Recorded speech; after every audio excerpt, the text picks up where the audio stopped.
Ronald Ellison Jr. feared he wasn't destined to lead a life of worth, but that didn't stop him from trying. After years of struggle, he found within himself the desire to pave his own path.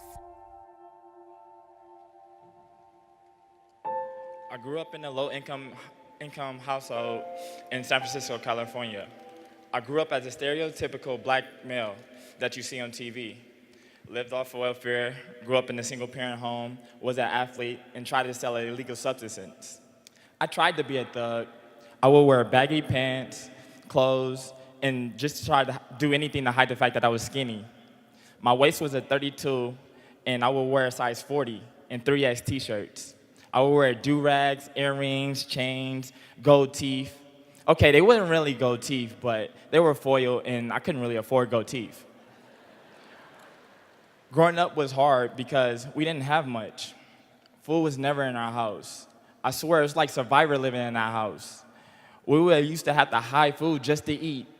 You would find food in the randomest places, boxes of cereal in the wash machine, drinks under the couch. We would try to get real creative hiding it from each other. I remember going to the refrigerator and playing peekaboo with it, opening it and closing the door, thinking something magically was going to appear. But starting when I was 8 years old, my mom would tell me all of our financial problems.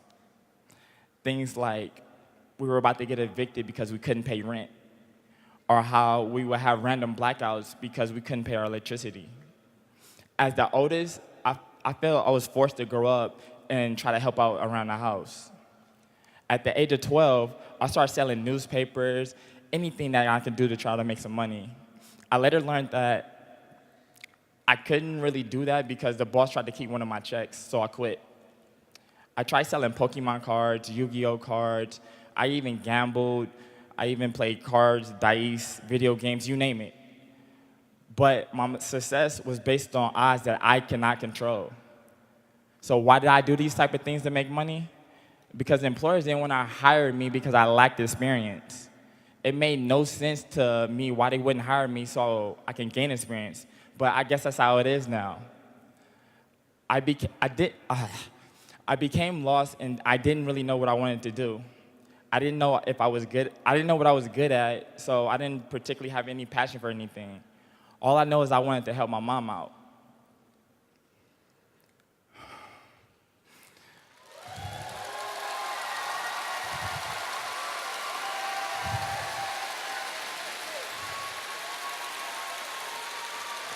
She was stressed. She was stressed out. And at one point of frustration, she told me she wished she never had me. And as a child, that hurt me to the core. I felt I wasn't wanted. I always felt I was a burden. I felt I didn't belong anywhere. And I didn't fit in anywhere, and everything that I did was just a problem for everybody. I never felt I had any friends because they will always leave. They either moved away, they either was locked up, or they died. I felt cursed, like I was meant to live a miserable life. I didn't even feel safe in my own neighborhood growing up. I remember always hearing gunshots in the distance. I remember one day when I was walking to the candy house, something a kid should be able to do, and I remember hearing a loud noise. Bang! A gust of wind flew by me, and I didn't know what to do. My body became paralyzed by fear, and I heard it again. Bang! And this time my body reacted, and I started to run fast. I was only 15 years old, and I was being shot at. At that moment, all I could think about was living, and I ran. I ran as fast as I could, and then eventually made it to safety. Growing up in those type of circumstances, they change you. It makes you less fearful of death. And I honestly didn't even see a future for myself.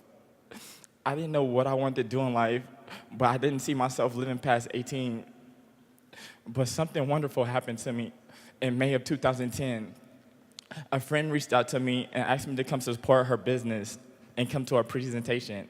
And that presentation happened to be a USANA presentation. I was interested, and that's when I got started because I had nothing to lose. It wasn't easy in the beginning. In fact, it was really hard. Only made about $200 a month, and most of that went to gas to get to and from trainings, presentations, and meetings. I didn't make anything for the first few years of building. A lot of people counted me out and said that I would never get promoted and written me off as a lost cause. Honestly, I started to believe them and thought many times of quitting. But if your goal is to help people, who are you helping by quitting? Quitters never win, and winners never quit.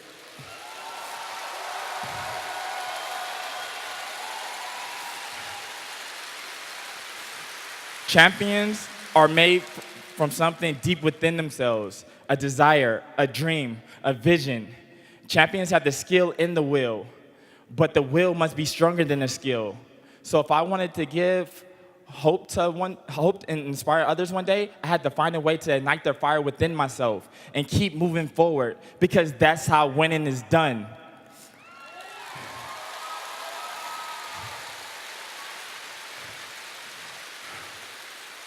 I had been to USANA's international conventions. I heard the amazing success stories, and I knew if I could stick in it long enough, I could be successful too.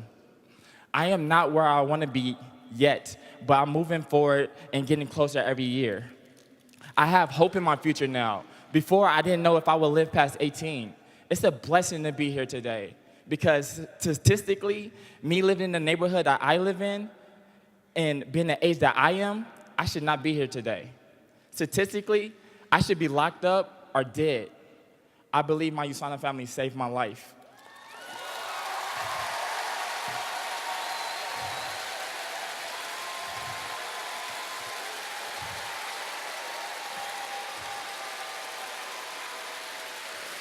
When I was a kid, I didn't see myself ever leaving the place I was confined in because that neighborhood had problems with every other neighborhood. And if I left that area, I could have been killed. It was that bad. But today with USANA, my life is so much different. I have been to a Diamond University where I was able to see the long-term success and vision of success from others. I had hope for my future. I was able to go on a USANA cruise where every day I got to wake up in a new country. Not a city, not a state, but a country. And that's exciting to say, because not a lot of people can say that. I won an all-expense-paid trip to Sanaviv for donations to the True Health Foundation through the raffle that was given in 2012 International Convention.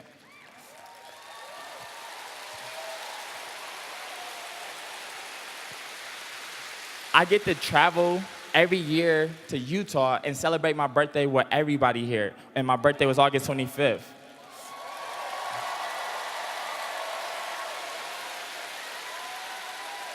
And now when people ask me how I celebrate, I tell them I get to party with thousands of people from 19 different countries.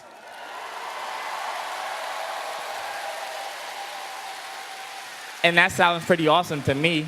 I now have a voice. I have the opportunity to represent USANA and share the vision with each person I meet. I get to use my voice now and tell other people the USANA way of life. I am not a top producer in USANA yet, but USANA has rewarded me in so many ways over the last 4 years. I can't even begin to express the changes that has happened in my life. I'm happier than I ever was before. My family even says they see me smile now, where before I didn't.